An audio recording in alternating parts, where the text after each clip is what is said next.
사진을 한번 좀 띄워주시겠습니까? 자, 제가 우리 강신철 전도사가 잘하는 퀴즈 이렇게 한번 내도록 하겠습니다. 자, 이 여인은 무엇을 직업이 무엇인 이렇게 여인일까요? 여성일까요? 1번 운동선수, 2번 모델, 3번 영화배우, 4번 뭐 할까요?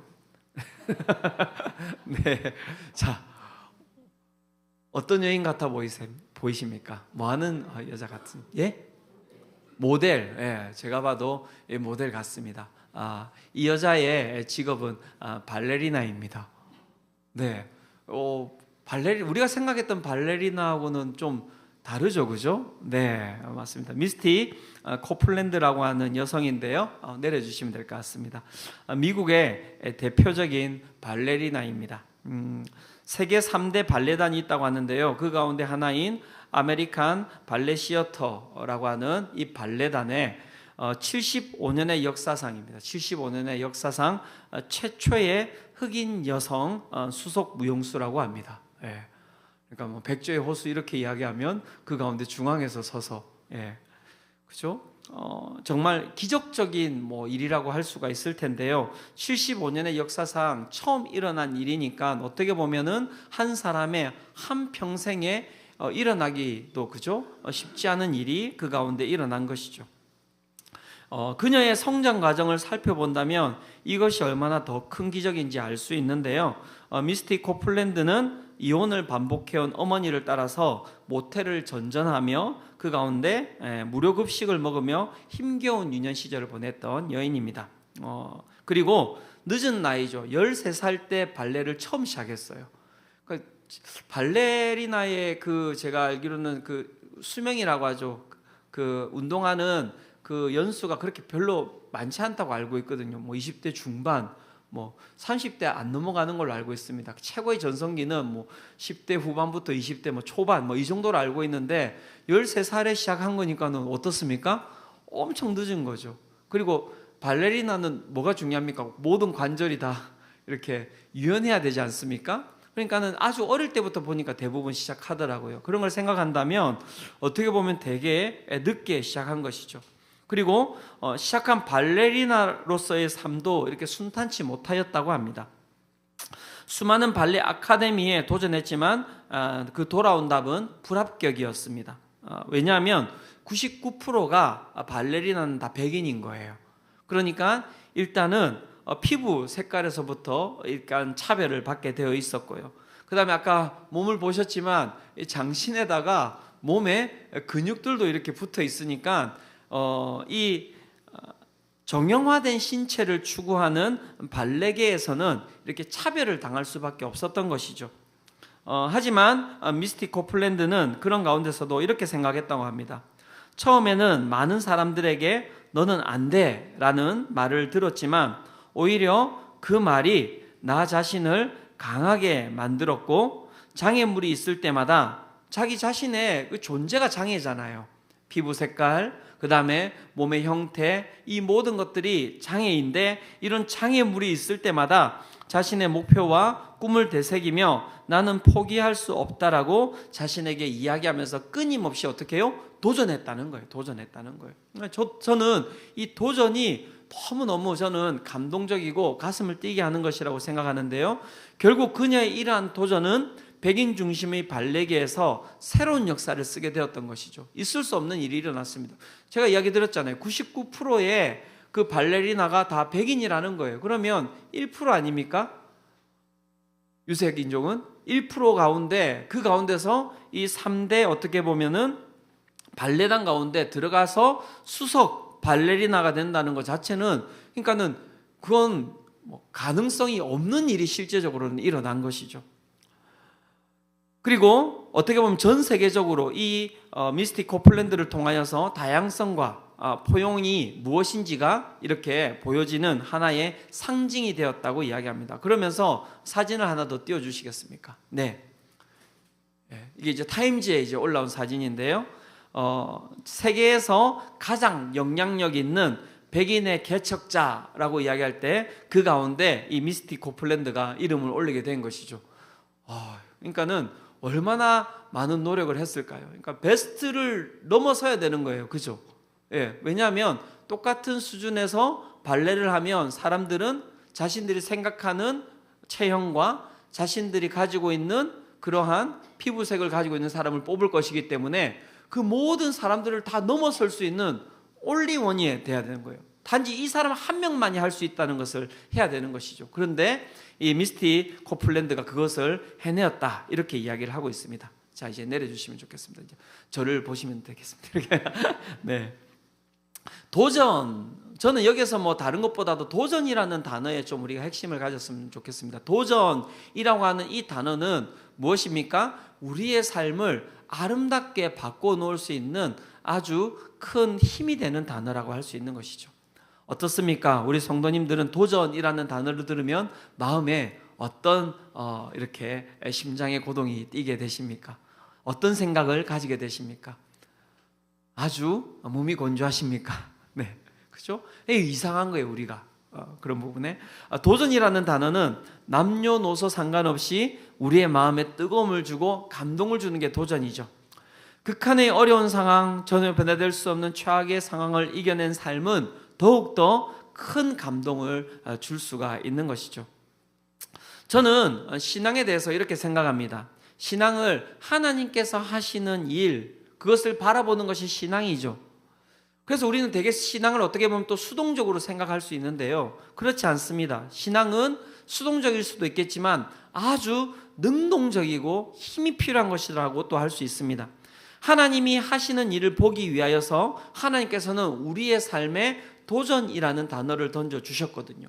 그래서 신앙 가운데 도전하는 사람들은 그 가운데서 더 큰 하나님을 만나게 되는 것이고요, 더 능력 있는 하나님을 만나게 되는 것이고요, 이 땅을 다스리신 하나님을 더 크게 볼 수 있는 그러한 은혜를 받게 되는 것이죠. 그런데 많은 신앙인들이 그 가운데 도전하지 않고 그 자리에 머물러 있는 모습을 바라보면 참으로 안타까운 마음이 많은 것 같습니다. 이번에 이제 국내 선교를 저희들이 이제 시작했는데요, 의성이라는 지역으로 내려갔습니다. 거기 이제 실업교회와 전흥교회라고 하는 두 교회로 이번에 이제 장년들 한 팀, 그 다음에 청년들 한 팀이 내려갔는데요, 장년들은 42명, 그 다음에 청년들은 44명, 이렇게 해서 이렇게 많은 이렇게 분들이 내려가셔서 그 가운데 참 많은 은혜를 주셨는데, 저는 뭐 우리가 도전했다라는 것보다도 그 두 교회와 그 두 마을이 더 큰 도전을 했다고 저는 생각합니다. 시골에 정말 내려가 보니까 정말 깡시골이에요. 정말 산골도 정말 산골이더라고요. 거기에서 그 하나로 농협이 웬만한 시골에는 뭐 10분, 20분 내에 다 있거든요. 농협을 가려면은 30분에서 40분을 가야 돼요. 옆에 GS25는 일단 반경 30분 내로 하나도 없습니다.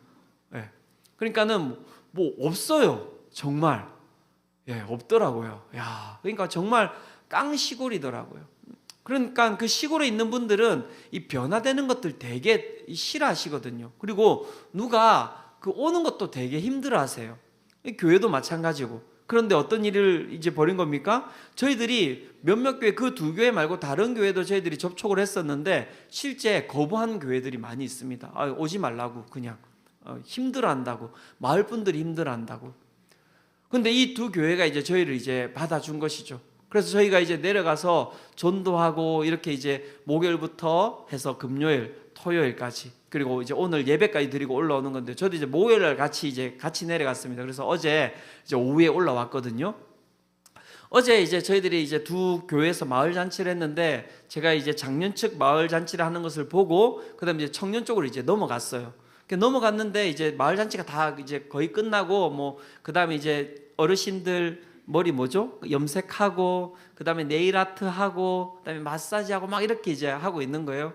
그런데 이제 어떤 한 청년이 저를 딱 보더니 목사님, 저 손을 잡더니 이리 와 보시라고 하더니, 장로님, 이제 전원교회 장로님, 이분이 저희 교회 이제 담임 목사님이세요, 이렇게 이제 이제 소개를 해주는 것이죠. 그래서 제가 반갑습니다 인사를 드리고, 너무 감사하고, 저희 이제 이 청년들이 정말 이렇게 철도 없고 막 다니면 막 지저분하기도 하고 막 잘 치우지도 않고 이래서 교회를 너무 험하게 써서 너무 죄송하고 이런데 장로님이 아니라고 하는데 갑자기 막 저를 보시면서 막 눈물이 글썽글썽 하더니 눈물을 막 흘리시는 거예요.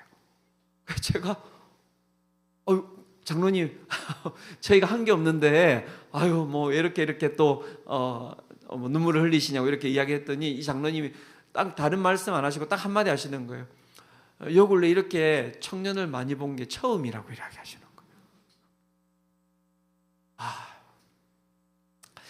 그 120년 된 교회예요. 이제 성도가 10분 이렇게 계시거든요. 이제 다 이제 어르신들이잖아요. 완전히 깡촌이에요.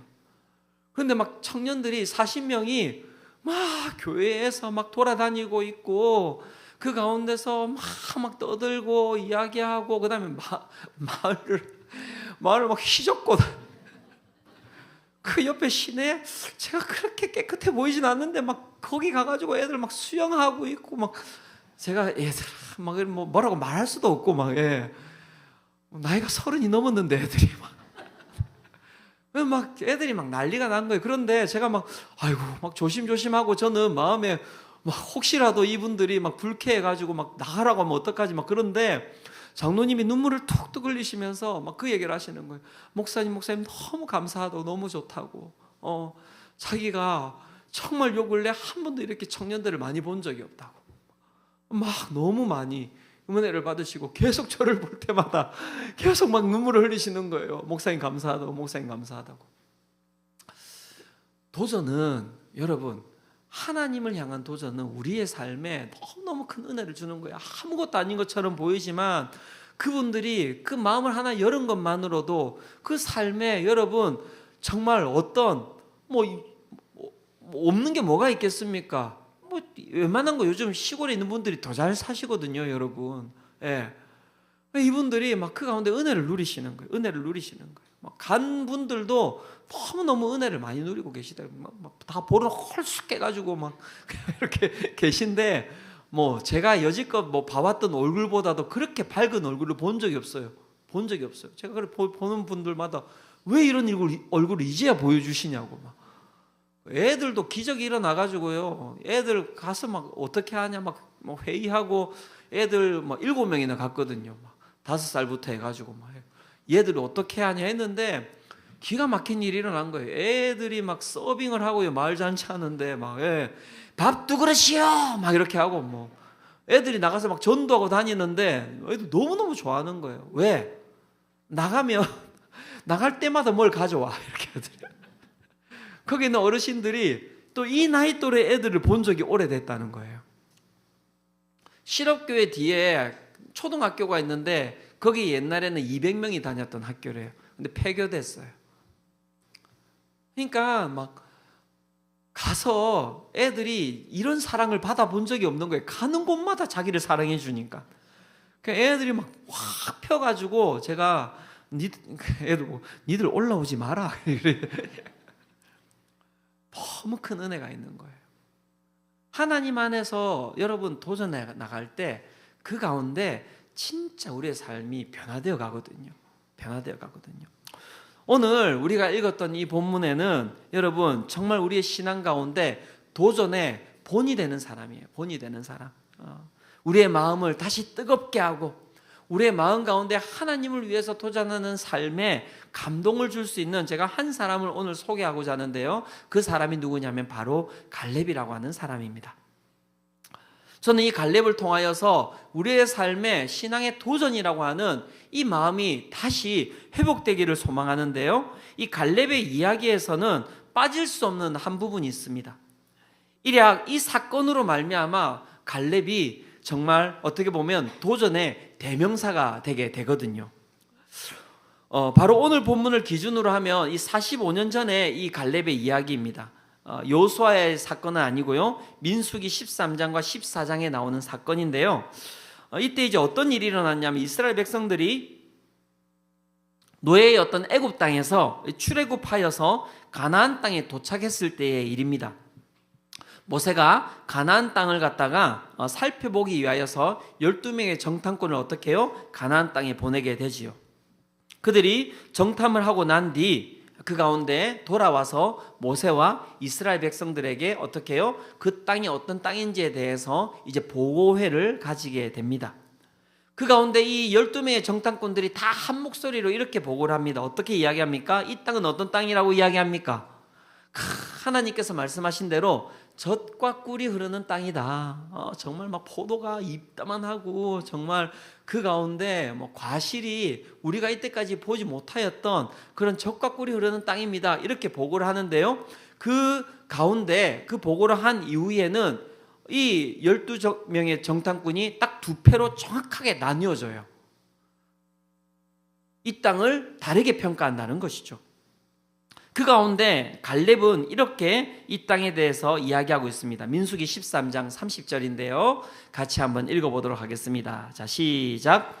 갈렙이 모세 앞에서 백성을 조용하게 하고 이르되 우리가 곧 올라가서 그 땅을 취하자 능히 이기리라 하나. 예, 갈렙은 어떻게 이야기합니까? 맞다, 이 땅이 젖과 꿀이 흐르는 땅이고 이 땅이 하나님께서 우리에게 주신 땅이니 빨리 올라가서 우리가 이 땅을 취하자. 우리가 반드시 능히 이길 수 있다. 이렇게 이야기를 하는 거예요. 그런데 그 반대편에 또 다른 보고가 있습니다. 그 반대로 10명의 그 대다수의 정탐꾼들이죠. 이 정탐꾼들이 뭐라고 이야기합니까? 이 갈렙과 반대로 이야기하죠. 절대로 그 땅을 취할 수가 없다라고 절망적인 이야기를 하고 있는 거예요. 심지어는 이렇게 이야기합니다. 민수기 13장 32절 33절인데요. 이 부분도 같이 한번 읽어보도록 하겠습니다. 자, 시작. 이스라엘 자손 앞에서 그 정탐한 땅을 악평하여 이르되 우리가 두루 다니며 정탐한 땅은 그 거주민을 삼키는 땅이요 거기서 본 모든 백성은 신장이 장대한 자들이며 거기서 네피림 후손인 아낙 자손의 거인들을 보았나니 우리는 스스로 보기에도 메뚜기 같으니 그들이 보기에도 그와 같았을 것이니라. 예. 이들이 뭐라고 이야기합니까? 10명의 정탐꾼들이 어떻게 이야기하고 있습니까? 자신들을 뭐라고 이야기하고 있습니까? 우리는 어떤 존재라고요? 네, 메뚜기 같은 존재다. 그들이 너무 크다. 아낙 자손을 보았다. 더 이상 우리는 그 땅에 들어갈 수가 없다. 이렇게 이야기를 하고 있는 것이죠. 완전히 절망적인 보고를 하고 있는 것입니다. 자, 두 개의 보고가 어떻게 해요? 이스라엘 백성들에게 던져진 거예요. 그러면 여러분, 그 가운데서 무엇을 취해야 되는 것입니까? 백성들은 어떤 말을 들어야 되는 것입니까, 여러분? 당연히 하나님께서 이야기하신 그 말씀을 어떻게 해요? 이야기한 보고를 들어야 되는 것이죠. 그런데 백성들은 무엇을 취했습니까? 다수결의 이야기를 취한 것입니다. 사랑하는 성도 여러분, 진리는 다수에 있지 않다는 것을 기억하실 필요가 있습니다. 그러면서 그 가운데 이스라엘 백성들이 어떻게 반응합니까? 민수기 14장 1절입니다. 이렇게 반응합니다. 온 회중이 소리를 높여 부르짖으며 백성이 밤새도록 어떻게 했다고요? 통곡하였다. 모세도 아니고 그러면서 아론도 아니고 우리가 이제 한 지휘관을 세워서 어떻게 해요? 다시 애굽으로 돌아가자. 또 그렇게까지 이야기를 하고 있는 모습을 이 본문에서 우리가 살펴볼 수가 있는 것이죠. 이 본문에서 우리는 신앙의 하나의 원리를 살펴볼 수 있는데요. 그것은 무엇입니까? 우리가 하나님을 사모하고 하나님에 대한 기대를 가지고 하나님의 말씀에 순종하고 도전하는 데는 항상 그것을 어떻게 해요? 방해하는 부정적인 저항값이 있다라는 거예요. 그러니까 우리를 여러분 100% 순종하지 못하도록 만드는 것들이 끊임없이 어떻게 해요? 우리 가운데 있는데 그것이 무엇입니까? 바로 여러분 눈에 보이는 것들이 첫 번째. 눈에 보이는 것들이 어떻게 해요? 우리를 하나님께로 나아가지 못하게 하고 하나님의 그 거룩한 것에 도전하지 못하도록 만드는 것이다. 이렇게 이야기를 하고 있는 것이죠. 신앙생활을 잘 할 수 있는 환경보다 우리가 일상을 살아가는데 무엇이 있습니까? 신앙생활을 잘 할 수 없는 환경이 우리 가운데 가득한 것을 보게 되지요. 세상 사람들은 끊임없이 우리 가운데 이야기합니다. 뭐라고 이야기합니까? 신앙이 어떻게 해요? 밥 먹여주냐? 하나님이 밥 먹여주냐? 여러분 어떻습니까? 하나님이 밥 먹여 주십니까? 믿음이 없어요, 저희가. 우리 옆에 있는 분들에게 한번 이야기해 주시기 바랍니다. 하나님께서 먹여 주십니다. 한번 이야기해 주시겠습니까? 네, 그죠? 하나님께서 여러분 먹여 주시고, 하나님께서 입혀 주시고, 하나님께서 마시게 하시는 것이죠. 이스라엘 백성들에게 40년 동안 하나님께서 그것만을 보여주신 거예요. 40년 동안 뭘 보여주셨습니까? 하늘에서 내려오는 음식만 먹도록 만들어 놨잖아요. 먹이시는 자가 누구라는 것입니까? 하나님이시라는 것입니다. 땅에서 샘물이 솟도록 만들어 놓으셨죠. 그죠? 그 샘물이 솟도록 만드신 분이 누구십니까? 하나님이시죠. 그들이 여러분 단벌 신사들 아닙니까? 애굽에서 나올 때 막 옷을 갖다가 여러분 옷장을 가지고 나왔습니까? 옷장을 메고 나왔습니까? 옷 한 벌 걸치고 나왔는데 여러분 보셨습니까? 40년 동안 어디서 여러분 옷감을 구합니까? 옷감이 부족해서 울었더라 이런 얘기 들어본 적이 있습니까? 없어요. 무슨 말입니까? 하나님께서 방부제가 되셔서 어떻게 해요? 예, 벌레들이 옷을 갉아먹지 못하도록 막으신 것이겠죠. 야, 기가 막힌 일들이 일어나는 거예요. 예. 그런데 세상은 뭐라고 이야기합니까? 그렇지 않다라고 이야기하는 거예요. 세상은 끊임없이 세상이 더 크다라고 이야기하고 있습니다. 너희들 그렇게 하나님 바라보면 못 살 거야? 너희들 하나님 붙들면 안 될걸? 야, 예배하는 게 뭐가 중요해? 빨리 가서 돈 벌어.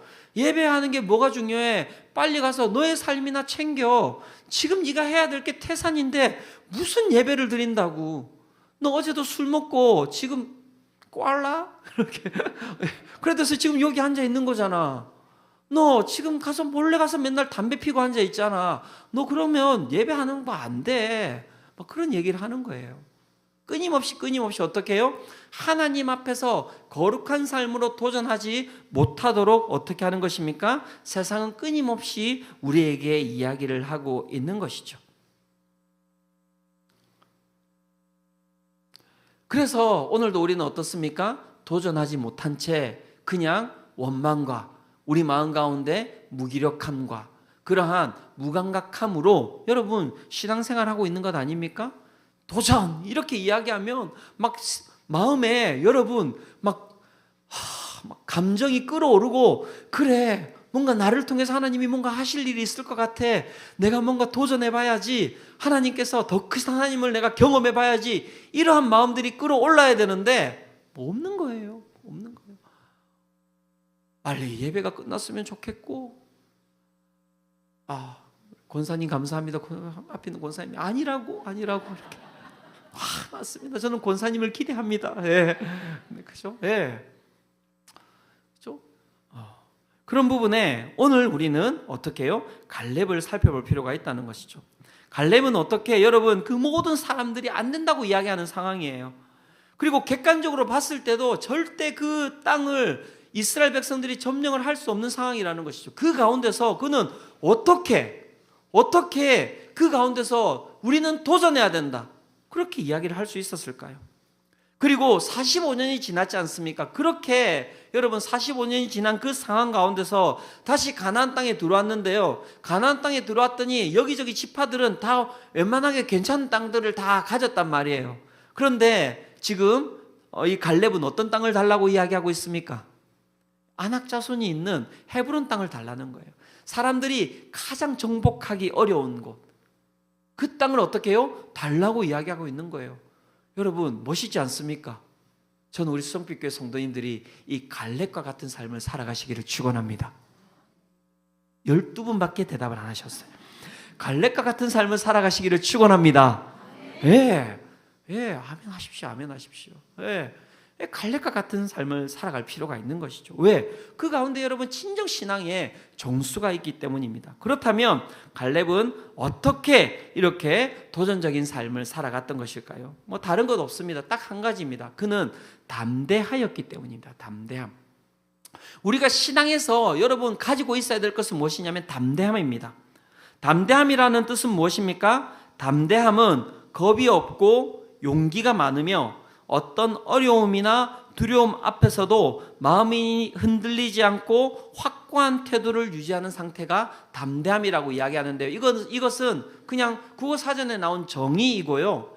여기에 기독교인 크리스찬들은 또 다른 한 가지의 의미가 들어가 있습니다. 그 의미는 무엇이냐면 하나님에 대한 신뢰와 믿음에서 나오는 강한 마음이 담대함이라는 거예요. 자, 따라합시다. 하나님에 대한 신뢰와 믿음에서 나오는 강한 마음. 예, 이것이 무엇이라고요? 담대함이라고 이야기를 하는 것이죠. 즉, 이 갈렙이 수많은 사람들이 그 가운데서 부정하고 자신을 갖다가 어렵게 만드는 그 상황 가운데서도 그 가운데 끊임없이 하나님의 말씀에 순종하고 도전할 수 있었던 그 이유는 어디서 온다는 것입니까? 하나님에 대한 신뢰와 믿음에서 나오는 강한 마음이 있었기 때문에 그러한 도전을 할 수 있었다라고 이야기를 하고 있는 것이죠. 저는 이것을 두 가지로 살펴보고자 하는데요. 이 담대함은 첫 번째 무엇이냐면 세상보다 하나님을 두려워하는 것이 바로 담대함이라고 이야기를 하고 있는 것입니다. 민수기 13장 30절을 다시 한 번 더 살펴보면 갈렙이 이렇게 이야기하죠. 갈렙이 모세 앞에서 백성을 조용하게 하고 이르되 우리가 곧 올라가서 그 땅을 취하자 능히 이기리라 하나. 근데 그 가운데 사람들이 어떻게 해요? 수없이 많은 사람들이 반대를 하죠. 안 된다, 못 간다, 우리를 차라리 죽여라. 근데 그 가운데 다시 이 갈렙이 어떻게 이야기하는지를 보십시오. 민수기 14장 6절에서 9절입니다. 같이 한번 읽어보도록 하겠습니다. 자, 시작. 그 땅을 정탐한 자 중 눈의 아들 여호수아와 여분네의 아들 갈렙이 자기들의 옷을 찢고 이스라엘 자손의 온 회중에게 말하여 이르되 우리가 두루 다니며 정탐한 땅은 심히 아름다운 땅이라 여호와께서 우리를 기뻐하시면 우리를 그 땅으로 인도하여 들이시고 그 땅을 우리에게 주시리라. 이는 과연 젖과 꿀이 흐르는 땅이니라. 다만 여호와를 거역하지는 말라. 또 그 땅 백성을 두려워하지 말라. 그들은 우리의 먹이라. 그들의 보호자는 그들에게서 떠났고 여호와는 우리와 함께 하시느니라. 그들을 두려워하지 말라 하니. 네. 자, 이 갈렙이 이 수많은 사람들 앞에서 이렇게 당당하게 이야기할 수 있었던, 이렇게 담대하게 이야기할 수 있었던 그 이유는 어디에 있습니까? 그 원인은 어디에 있습니까, 여러분? 9절을 한번 띄워주시겠습니까? 9절에 답이 있어요. 9절에. 여기에 여러분 담대함의 그 원인이 어디에 있는지의 답이 여기에 있습니다. 뭐라고 이야기합니까? 여호와를 어떻게 해요? 거역하지 말라. 또 그 땅 백성을 뭐라고요? 두려워하지 말라. 그들은 우리의 먹이라. 그들의 보호자는 그들에게서 떠났고 여호와는 우리와 함께 하시니라. 그들을 어떻게 해요? 두려워하지 말라. 그러면 그들을 두려워하지 말라. 그럼 그 가운데 어떤 의미가 지금 생략되어 있는 것입니까? 지금 누구를 두려워해야 된다고 이야기를 하고 있는 것입니까? 예, 여호와 하나님을 두려워해야 하는 것이라고 이야기를 하고 있는 것이죠. 사랑하는 성도로 여러분, 영안이 열리시기를 축원합니다. 성도는요, 영적인 영안을 가지고 있는 자들입니다. 영안이 있다라고 하는 것은 무엇입니까? 그 가운데 눈에 보이지 않는 하나님을 바라볼 수 있는 능력을 가지고 있다는 거예요. 그게 바로 여러분 영안입니다.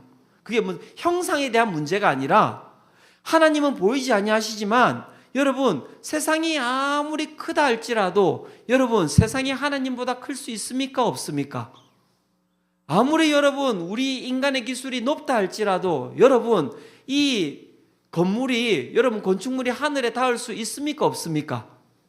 그런데 우리는 여러분 항상 무엇만을 바라보며 살아가고 있습니까? 네, 세상에 눈에 보이는 것을 바라보며 살아가고 있죠. 그렇기 때문에 여러분 신앙의 도전이 이루어지지 않는 거예요. 왜요? 세상이 너무 커 보이거든요. 세상이 이야기하는 게 너무 진리처럼 보이거든요. 그러니 그 가운데 꼬꾸라질 수밖에 없는 것이죠. 그래서 오늘 이 예배 가운데 여러분 성령을 받으시기를 축원합니다. 영적인 게 열려야 돼요.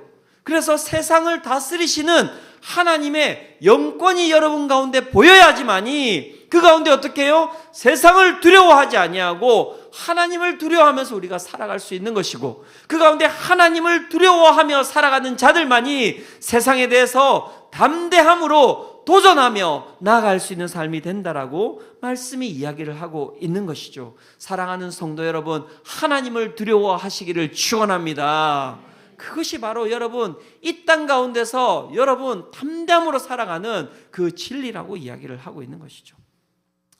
뭐 다른 얘기가 아닙니다. 뭐 이번 국내 선교 때 있었던 이야기인데요. 뭐 그렇다고 어마어마한 이야기냐? 그것도 아닙니다. 하지만 저는 이 이야기에 정말 하나님의 깊은 뜻이 있다고 저는 믿고 있는데요. 이 청년 중에 한 명이 이제 지금 군에 이제 들어가 있는 청년인데 지금 군 복무 중인데 이번에 이제 국내 선교에 이제 참여를 하게 되었어요. 근데 참여하게 된 계기가 뭐 이렇게 참 쉽지 않은 것들이 이제 길이 열리게 된 거예요. 이 군에서 봤을 때는 있을 수 없는 일이 실제적으로 일어난 거거든요. 이 청년이 이제 2주 전에 청소년부 수련회 때 이제 왔다 갔어요. 그러면서 저한테 와서 이야기를 하는 게 목사님, 제가 청년부 국내 선교가 15일부터였다는 것을 미리 알았다면 제가 국내 선교에 참여했을 텐데 너무 아쉽다고. 자기는 국내 선교 너무 가고 싶다고. 그래서 제가 어떡하냐, 좀 아쉽네 나도. 그런데 기도해보자 이렇게 이야기하는데 자기가 이 이야기를 하는 거예요. 그런데 15일하고 16일 해서 1박 2일로 자기가 외박증을 가지고 있다는 거예요. 외박을 나올 수 있다고. 그러면 어떻게 하면 되니 했더니 15일 날 자기가 이제 춘천 쪽에서 이렇게 근무를 하는데 그쪽에서 하는데 거기서 나오면 한 오후에 도착해서 하룻밤 자고 다시 이렇게 점심때 출발해서 토요일 날 출발해서 오면은 하루 정도는 그렇게 있을 수 있다고 이야기를 하는 거예요. 그런데 제가 그렇게라도 뭐 있어도 괜찮겠니라고 했더니 자기는 너무너무 좋다는 거예요. 그러면 내가 너 올 수 있도록 차편하고 이런 것들하고 다 살펴볼 테니까 뭐 오기만 해라. 그렇게 이야기를 했는데 저한테 또 전화가 온 거예요. 목사님 왜? 이랬더니 저 외박에서 휴가로 바꿨습니다 이러는 거예요. 그런데 그 시점이 뭐 휴가를 실제 쓸 수 없는 시점이었던 거예요. 휴가계가 이게 뭐 한 달 전에 뭐 다 이렇게 받으면 그 다음부터는 이제 이게 다시 낼 수 없다고 이야기를 하더라고요. 근데 얘가 이제 그렇게 생각을 한 거예요. 외박을 하는데 여러분 외박이라고 하는 게 이수 지역이라고 해서 그 넘어서지 못하는 지역이 있습니다. 그러니까 얘 부대는 춘천 이상을 넘어서면 안 돼요. 그러면 영창이에요. 잡혀가요. 걸리면은.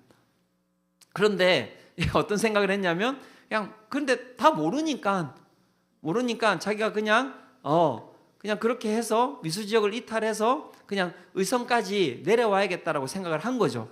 그런데 그렇게 생각하다가 이건 아닌 것 같다는 생각을 했던 것 같아요. 기도를 했겠죠. 하나님 가고 싶다라고.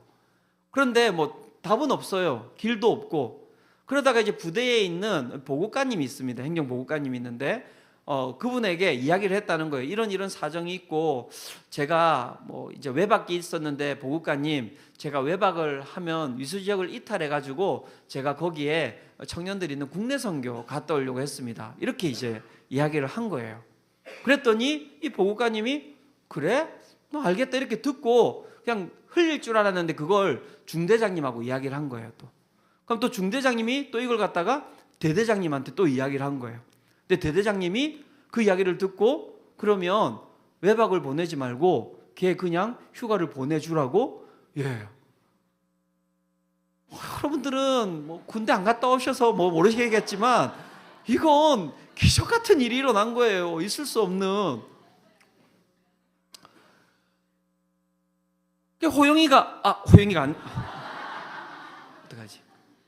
네, 그래서 그렇습니다. 뭐, 네, 호영이한테 뭐 이야기하죠, 뭐 제가. 그래서 너무 좋아가지고 저한테 전화한 거예요. 목사님, 기적이 일어났다고. 이게 대대장님께까지 올라갈 것도 아닌데 그렇게 올라가서 이 휴가권은 이 지휘관에게 있거든요. 대대장님께서 가서 목요일 날 휴가를 가서 그렇게 토요일 날 2박 3일 휴가를 준 거예요. 갔다 오라고. 가서 잘 다녀오라고. 그래가지고 막 정말 목요일부터 내려와가지고 정말 어제 토요일까지 너무너무 기쁘게 있다가 갔는데요. 들어가면서도 막 그런 얘기를 하는 거예요. 목사님, 선교하러 왔지만 자기가 선교를 당한 것 같다고 자기가. 그리고 막 저하고 이렇게 가면서 1시간 정도 이야기하는데 저는 우리 교회가 정말 미래가 있다고 생각하는 게 여러분 21살 뭐 청년 아닙니까? 21살 청년이 50이에요. 저하고 30살 차이 나는데요. 이 담임 목사 옆에 놔두고 옆에 앉아가지고 하나님 나라가 이렇고 막 군선교가 이렇고 목사님 제가 군선교를 하려고 하는데 이게 막 힘들고 어렵고 목사님 기도해 달라고 이야기하고 대단한 것 아닙니까? 1시간 내내 하나님 나라에 대해서만 이야기하고 왔어요. 그러면서 저한테 이제 마지막에 탁 문자가 이제 카톡이 하나 왔는데 춘천에 잘 도착했습니다. 목사님 군선교 사역을 잘 감당하고 제가 나올 수 있도록 기도해 주십시오. 이렇게 온 거예요. 저는 걔가 큰 인물이 될 줄로 믿습니다. 갈렙보다 더 큰 인물이 될 줄로 믿습니다. 여러분, 이런 교회가 비전 있는 교회인 거예요. 비전 있는 교회예요. 걔가 누구보다, 세상보다 누구를 더 크게 본 겁니까? 하나님을 더 크게 보는 것이죠. 사랑하는 성도 여러분, 이런 믿음을 가지고 나가시기를 축원합니다. 두 번째, 여러분, 그 갈렙이 가지고 있는 담담이 어디로부터 나왔습니까? 다른 것이 아니라 여호와 하나님께 충성함으로 나왔다. 그가 정말 45년 전에 있었던 그 사건을 그가 어떻게 그렇게 담대하게 그렇게 사람들 앞에서 그렇게 도전했는지에 대해서 다시 한 번 더 그가 85세가 된 그 시점에 이 사건을 갖다가 이렇게 묘사하고 있는 거예요. 내 담대함이 어디로부터 나왔는지에 대해서 내가 당신들에게 이야기해 주겠다.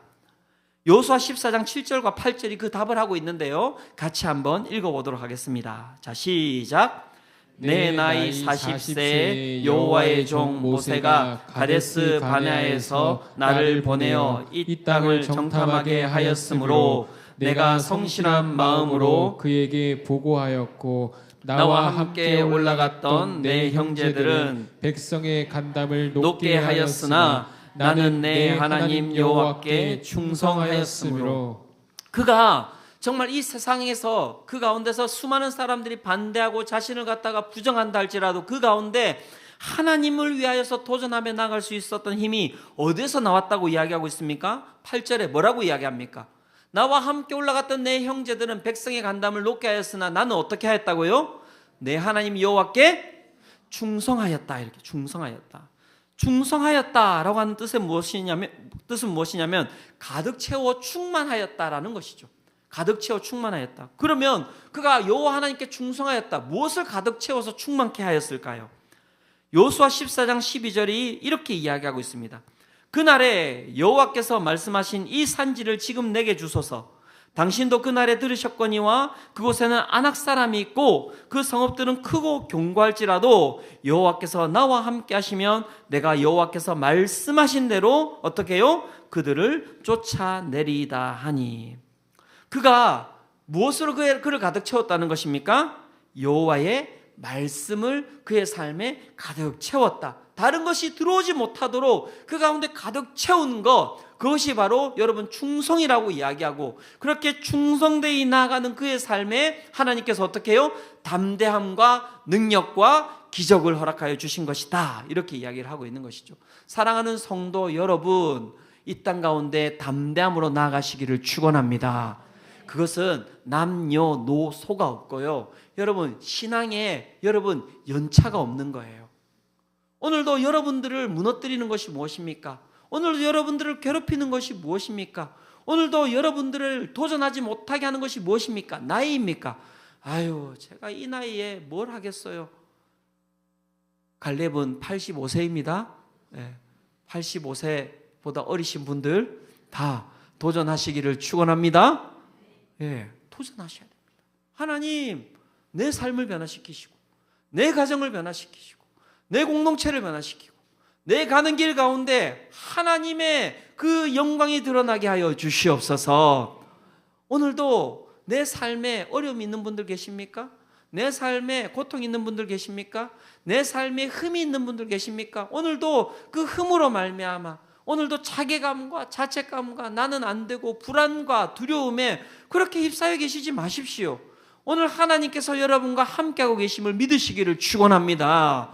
그것을 믿고 하나님 앞에 담대히 도전하며 나아갈 때 오늘 우리의 삶에는 그 모든 어둠의 권세가 사라질 줄로 믿습니다. 우리가 걸어가는 길 가운데 생명이 탄생할 줄로 믿습니다. 이 이야기만 하고 마무리하도록 하겠습니다. 3주 전입니다. 교회에 있는 한 집사님에게 연락이 왔습니다. 목사님, 외삼촌이 이제 암으로 생을 마무리하게 되었는데 목사님께서 복음을 전하고 병상 세례를 해주실 수 있겠습니까? 이렇게 이제 연락이 온 거예요. 제가 그럼 뭐라고 이야기하겠습니까? 당연하죠, 당연하죠. 시간을 잡아서 그렇게 복음을 전하고 병상 세례를 했으면 좋겠습니다. 그런데 이 집사님에게 두려움이 있는 거예요. 이 외삼촌분에게 복음을 한번 전하려고 했다가 이 외삼촌분이 어떻게 해요? 강하게 거절하신 거예요. 그리고 이 외삼촌분이 아주 험악한 세월을 살았습니다. 막 술도 마시고 막 담배 피고 그다음에 막 자녀들 그다음에 뭐 가족들도 많이 괴롭히셨던 것 같아요. 그러니까 막 그 삶이 얼마나 험했겠습니까? 그러니까 예수님 이야기하기가 쉽지 않으셨던 것 같아요. 그래서 계속 주저하는 마음이 있었는데 예배에 올 때마다 하나님께서 그 외삼촌을 위해서 기도하게 하시는 거예요. 눈물 흘리게 하시는 거예요. 그런데 자신의 마음 가운데는 두려움이 가득하고, 그런데 하나님께서 순종하라고 하니 그 순종하는 마음으로 외삼촌에게 이제 가서 이야기를 한 거예요. 외삼촌, 목사님이 오셔서 이렇게 세례해 주시고 예수님 전하려고 하는데 목사님 이렇게 데리고 와도 돼요? 이렇게 이제 이야기를 한 거예요. 그 외삼촌분이 어떻게 이야기했겠습니까? 오라고 한 거예요. 이게 있을 수 없는 일인 거예요. 있을 수 없는 일인 거예요. 그리고 의식이 계속해서 왔다 갔다 하셨기 때문에 이게 쉽지 않았거든요. 근데 의식이 잠시 돌아왔을 때 물었던 거예요. 근데 외삼촌분이 오라고 했다는 거예요. 그러면서 또 이제 의식이 없는데 제가 이제 주일날 산부 예배를 마치고 갔거든요. 그러니까 그 전날까지도 의식이 이렇게 없었던 것 같아요. 그런데 제가 산부 예배 마치고 딱 갔는데 여러분 기가 막힌 일이 일어난 거예요. 방 안에 딱 들어갔더니 이분의 얼굴이 환해. 그리고 눈을 멀뚱멀뚱 뜨고 계신 거예요. 그리고 막 말도 하시고, 그 옆에 있는 집사님이 자꾸 저한테 어제까지는 의식이 없으셨다고 자꾸 저한테 어제까지는 의식, 집사님 알겠다고. 그런데 지금 이상하게 이분이 이제 외삼촌이 의식이 이렇게 생기셨다고. 그래서 제가 빨리 복음을 전해야 되지 않겠습니까? 뭐 1대1 양육을 할 수가 없잖아요, 이분한테 16주를. 그래서 짧게 이렇게 전달했습니다. 하나님께서 성도님을 창조하셨습니다. 자, 제가 이야기하는 것에 대해서 아멘이라고 답을 하시면 됩니다. 믿으시면, 자, 이렇게 이야기하고 제가 이야기 드렸어요. 하나님께서 우리 성도님을 창조하셨습니다. 믿으십니까? 이랬더니 아멘 이렇게 하시는 거예요. 하나님께서 우리 성도님을 위하여서 예수님을 보내시고 예수님께서 성도님을 위하여서 죽으시고 3일 만에 부활하셨습니다. 그리고 이 예수님을 믿는 자는 이 예수님과 같이 동일하게 부활하고 영원한 삶을 살게 되고 그 가운데서 하나님의 자녀가 되는 권세를 얻게 되는데, 성도님, 제가 방금 이야기 드린 것을 믿으시겠습니까? 이렇게 이야기 드렸더니 아멘 이렇게 이야기하시는 거예요. 여러분, 제가 방금 이야기했던 것 중에 여러분 이해할 만한 게 뭐가 있으세요? 이걸 기억하셔야 돼요. 다 여러분 신앙에 대한 부분이잖아요. 그런데 이분이 그냥 아멘 믿겠대요.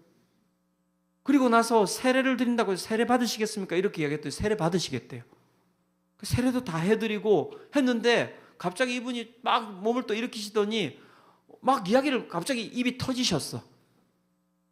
그러면서 내가 옛날에 이제 아들이 나오기 전에 옛날에 내가 큰아들이 옆에 있었거든요. 내가 성당에 갔었다고 그 얘기를 하시는 거예요. 그런데 내가 성당에 갔는데 막 그 신부들이 이야기하는데 내가 마리아를 막 이야기하는데 나는 마리아는 안 믿기더라고 그렇게 이야기하시는 거예요. 그런데 예수는 믿기더라고 이 이야기를 하시는 거예요. 그 예수님 그 불쌍하신 분이시잖아. 그 예수님이 죽으시고 막 그 이야기하는데 내가 마리아는 안 믿겠는데 예수는 믿겨가지고 그래서 다시 내가 성당에 안 갔다고 그 이야기를 막 하시는 거예요. 그러면서 제가 그럼 예수님은 믿으시겠어요? 했더니 그럼요 제가 예수님은 믿죠 이러시는 거예요. 옆에 있는 큰아들이 깜짝 놀랐어요. 왜? 한 번도 듣지 못했던 이야기거든요. 아빠가 성당에를 갔다고? 술 마시고 담배 피고 때리고 굿하고 하던 아버지가 그러시면서 마지막으로 막 이런 얘기를 하시는 거예요. 내가 이제 인생 살 거 다 살았다고 뭘 보겠냐고 인생이 아무것도 없는 거라고.